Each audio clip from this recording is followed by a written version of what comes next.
Hey guys, welcome back to my channel. और महिला दिवस, अंतर्राष्ट्रीय महिला दिवस पर फर्स्ट पार्ट मैंने अपलोड कर दिया है। ये रहने वाला है सेकंड पार्ट। और सेकंड पार्ट में हम बात करने वाले हैं रेप, एसिड अटैक सर्वाइवर और महिलाओं की सुरक्षा की स्थिति वर्तमान समय में क्या है।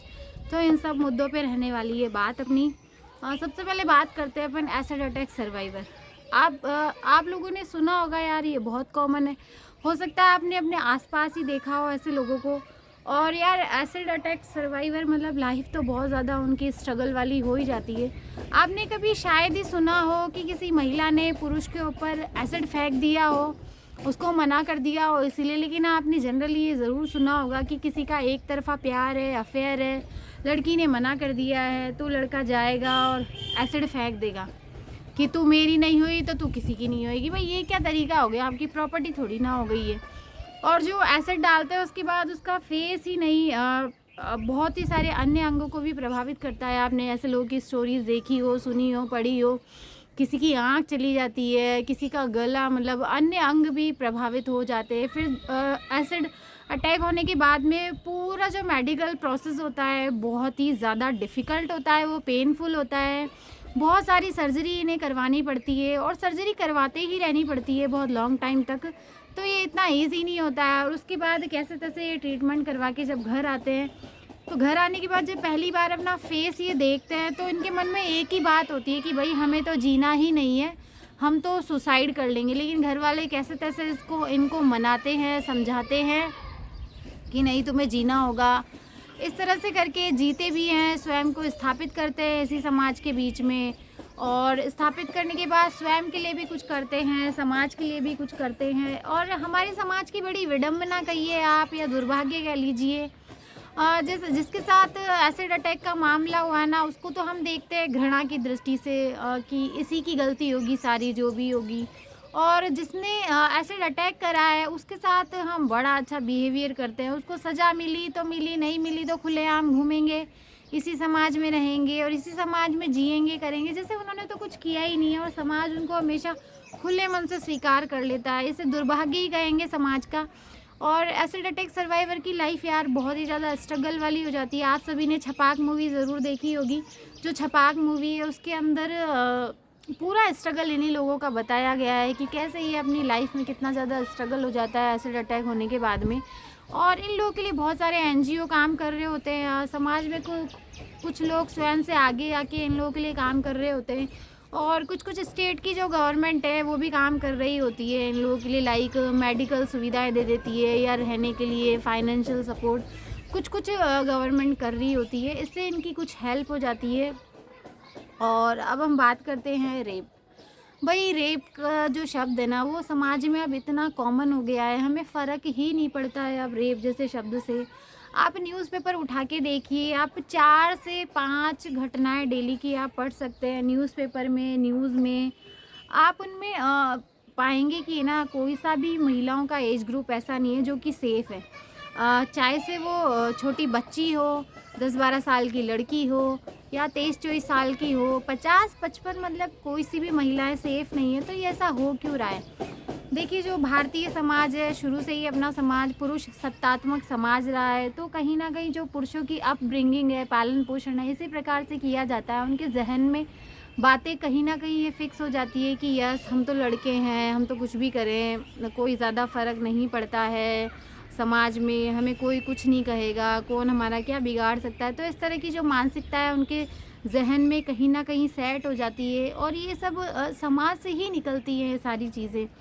तो वही बात है। और आप पाएंगे कि जब जो रेप हो रहा है, जो किसी का भी लड़की का रेप हो जाता है, तो उसके बाद का जो प्रोसीजर है वो कौन सा आसान है। हम जो रेप के मुद्दे देख पाते हैं वो देख पाते हैं ना, जो कि दर्ज हुए हैं, पुलिस तक पहुंचे हैं, मीडिया कवरेज जिनको मिला है। कुछ केस तो भाई साहब बाहर ही समझौते हो जाते हैं, बाहर ही ख़त्म हो जाते हैं, लड़कियों की आवाज़ दबा दी जाती है, कईयों का कुछ अता पता ही नहीं चलता है। तो बाद का प्रोसीजर कौन सा आसान होता है? भाई, मेडिकल प्रोसीजर है, पुलिस वेरिफिकेशन है, उसके बाद कोर्ट के चक्कर काटने हैं। जो मेडिकल प्रोसीजर होता है ना अपना, उसमें तो आप देखिए कि 2 फिंगर टेस्ट अभी जनवरी दिसंबर में बैन किया है सुप्रीम कोर्ट ने। सुप्रीम कोर्ट ने ये बोला कि टू फिंगर टेस्ट ये साइंटिफिक ट्रीटमेंट या साइंटिफिक मेथड नहीं हो सकता है रेप को चेक करने के लिए। रेप होने के बाद में डॉक्टर टू फिंगर इंसर्ट करके और चेक करके बताते थे कि महिला का रेप हुआ है नहीं हुआ। आप देखिए यार, जिसके साथ रेप होता है उसका शरीर और आत्मा दोनों घायल हो जाती है। उसके बाद इन सारे प्रोसीजर से गुजरना, अपने आप को फेस करना, रोज़ रेप होने के समान ही ये सारी चीज़ें हो जाती है। और उसमें भी फिर कितनी महिलाओं को न्याय मिलेगा या नहीं मिल पाएगा, ये एक अलग ही मुद्दा है। हम सब जानते हैं कि भारत देश में कानूनी प्रोसीजर है, प्रक्रिया है, कितनी तेज़ है। कहने को तो फास्ट ट्रैक कोर्ट का हम बार बार नाम लेते भी है, लेकिन कितना फास्ट है आप और हम सभी लोग इस बात को जानते हैं यार। आप देखेंगे कि जो भी अपने गंभीर गंभीर रेप वाले मुद्दे हैं ना, जो मतलब पूरे इंडिया में उनको कवरेज मिलती है, तो उनके अगेंस्ट यार पब्लिक स्वयं से आगे बढ़ती है। कितनी बार कैंडल मार्च निकाल चुके हैं, आंदोलन कर चुके हैं। बस हर में एक ही डिमांड होती है कि यार ऐसे लोगों को ना सज़ा जल्द से जल्द मिलनी चाहिए ताकि लोगों को न्याय मिल सके। लेकिन भाई इसमें जो कानूनी प्रोसेसर में भाई सुधार है, जो भी लाना है वो तो भाई संसद ही कर सकती है ना। आम लोगों के हाथ में क्या है, अपने हाथ में कुछ भी नहीं होता है। तो इस बारे में बात करना ही बेकार है। और रेप से पहले बात करें तो यार ये है ना, एक बार है ना संसद में बहस चल रही थी इस चीज़ के ऊपर कि रेप क्यों हो रहे हैं। जो लोग रेप करते हैं ना उनको आप भीड़ में दे दो, फांसी लगा दो, गोली मार दो, छोड़ दो, ऐसे कर दो, वैसे कर दो, है ना। तो फिर एक जने ने इसका रिप्लाई देते हुए कहा कि ना आप किसी के शरीर को कंट्रोल कर सकते हैं लेकिन किसी की मानसिकता पे आप ताला नहीं लगा सकते हैं। और बात कहीं ना कहीं सही भी है ये, कि किसी की मानसिकता को कंट्रोल नहीं किया जाता है। जब भी रेप वेप की बातें चलती है ना, आपने अक्सर कहते हुए सुन लिया होगा यार लोगों को ना कि इसकी तो शादी ही नहीं हो रही थी, इस लड़के की शादी नहीं हो रही थी, फला कवारा था इसलिए रेप कर दिया। भाई आप पाएंगे कि ना जो लोग शादीशुदा हैं, जिनके ना 2-2 3-3 बच्चे हैं, वो भी आके रेप कर दे। तो भाई ये कौन सी मानसिकता हो गई। भाई तुम लोगों की तो शादी हो गई, घर परिवार बस गया है तुम्हारा, अब रेप करने की कहाँ ज़रूरत आ गई है। तो कहीं ना कहीं ये विकृत मानसिकता है। भाई महिलाएं अपने घर की हो या दूसरे की घर की हो, सभी सम्मान योग्य होती है ना। तो वही बात है कि ना हम अपनी महिलाएं, अपने घर की माताएं हो गई, बहनें हो गई, उनको तो देखते हैं सम्मान की दृष्टि से। और जो दूसरे की महिला हो गई, भाई वो कोई क्या बोलते, कोई वो की वस्तु थोड़ी ना है जो आप उसको खेलेंगे, तोड़ेंगे, मरोड़ेंगे और फेंक देंगे। तो ऐसा नहीं है। और आप पाएंगे कि आज 6-6 पुरुष मिलके एक महिला का रेप कर देते हैं। आपने जो ये निर्भया कांड हुआ था इसमें आप सुना भी होगा, तो कई लोग ये कहते पाए होंगे उन्होंने ड्रिंक कर रखी थी। फिर ड्रिंक करने के बाद घर पे आते हैं तो माँ को माँ ही कहते हैं, बहन को बहन ही कहते हैं ना। किसी को भी भूल थोड़ी ना जाते हैं ड्रिंक करने के बाद। तो ये सब कहने सुनने की बातें, ऐसा कुछ नहीं होता। ड्रिंक करने के बाद इंसान को पूरा होश रहता है, ऐसा कोई प्रभाव नहीं आता है मस्तिष्क पे। ये सब कहने सुनने की बातें हैं। तो आप दूसरी महिला के साथ में ऐसा कैसे कर सकते हैं। तो यही है, इनकी जड़ें कहीं ना कहीं आपको अपने इसी समाज में मिल जाएगी। आप पाएंगे कि ना यदि कोई लड़की घर पे लेट आ रही है ना, तो उससे पूछेंगे 10 बजे आई, मान लो कि तुम कहाँ थी, किसके साथ थी, इतनी देर से क्यों आ रही हो, हमारा नाम तो तुम मिट्टी में ही मिला दोगी, हमारी इज्जत तो यही हो जाएगी, वही हो जाएगी, फलाना ढिमकाना, है ना। सब सुन, अच्छी बात है, आपकी लड़की है, एक बार नहीं 1000 बार उससे पूछिए। आप माता पिता हैं, आपका हक है। लेकिन वहीं पे ही जब लड़का रात के 12 बजे 2 बजे आ रहा है, तो उससे 1000 बार नहीं तो एक बार तो उससे भी पूछिए ना, बेटा तुम कहाँ थे, किसके साथ थे, कुछ गलत तो नहीं करके आए हो, किसी की लड़की की ज़िंदगी बर्बाद तो नहीं कर रहे हो ना। आपका हक है यार, वहाँ भी तो पूछिए ना इस बात को। माता पिता है ना आप, उस पर भी तो शक जताइए ना अपना। लेकिन नहीं, हमारे समाज की बड़ी ही विचित्र विडम्बना कहिए, दुर्भाग्य कहिए। आप पाएंगे कि है ना, जिस लड़के ने रेप किया है वो कुछ टाइम के लिए सज़ा काटते हैं, बाहर आ जाते हैं, इसी समाज में घूमते हैं, उसके बाद अच्छे से शादी ब्याह कर लेते हैं, अपना घर बसाते हैं। कहने का मतलब है उस लड़के के जीवन पे, उसके परिवार पे कोई प्रभाव नहीं आया होता है इस चीज़ के लिए। लेकिन हाँ, जिस लड़की का रेप हुआ है ना, तो समाज उस लड़की को स्वीकार करता है। ऐसा कोई बंदा नहीं है जो आगे से उसको स्वीकार करेगा या उसके साथ शादी करेगा या घर बसाएगा, ऐसा आपको कोई नहीं मिलने वाला। तो ये समाज का दुर्भाग्य कह लीजिए कि हम जिनके साथ में हमें खड़ा होना चाहिए उनसे तो हम घृणा का व्यवहार करते हैं, और जिन लोगों के साथ में नहीं खड़ा होना चाहिए उन्हें खुली बाहें फैला के हम स्वीकार करते हैं। तो ये कहीं ना कहीं समाज की विडंबना ही है।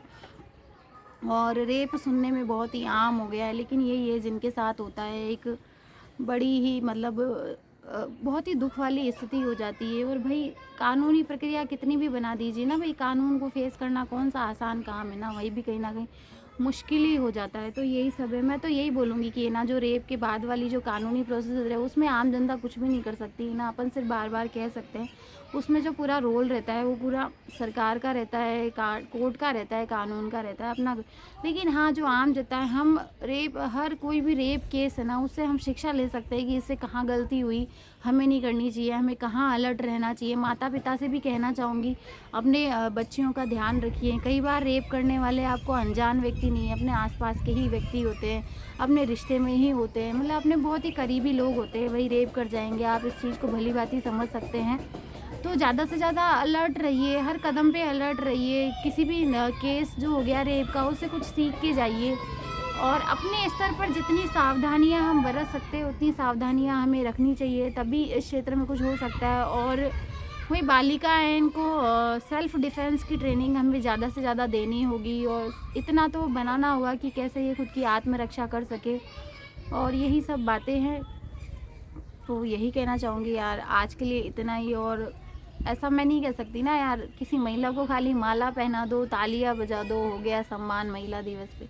भाई, जो समाज में फैली बुराइयां हैं उनके बारे में भी तो हमें ही बात करनी होगी ना, उनके बारे में बात करने कौन आएगा। और जो भारतीय समाज रहा है अपना, शुरू से ही पुरुष सत्तात्मक हमारा रहा है, सोच वैसी रही है, मानसिकता वैसी हो गई है।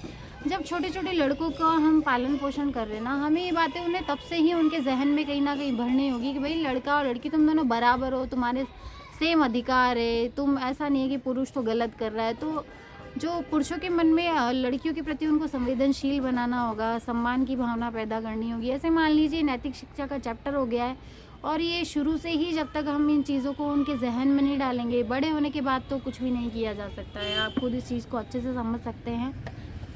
तो यही कहूँगी, अपने स्तर पर जितने ज़्यादा जागरूक रहें उतना अच्छा है। और सब अच्छा अच्छा अच्छा अच्छा बोलते रहे, ऐसा नहीं है। जितनी भी नकारात्मक चीज़ें हैं या कुछ बुरा हो रहा है स्त्रियों के प्रति, तो उस पर भी बात करना बहुत ज़रूरी है। और महिला दिवस है, सभी को हार्दिक शुभकामना है। महिलाएं हर क्षेत्र में आगे बढ़ें, अपनी भागीदारी सिद्ध करें। बस गवर्नमेंट को जो सबसे ज़्यादा काम करना चाहिए, महिला सुरक्षा को लेके भी थोड़ा काम करना चाहिए, और हर क्षेत्र में भागीदारी तो बढ़ानी चाहिए।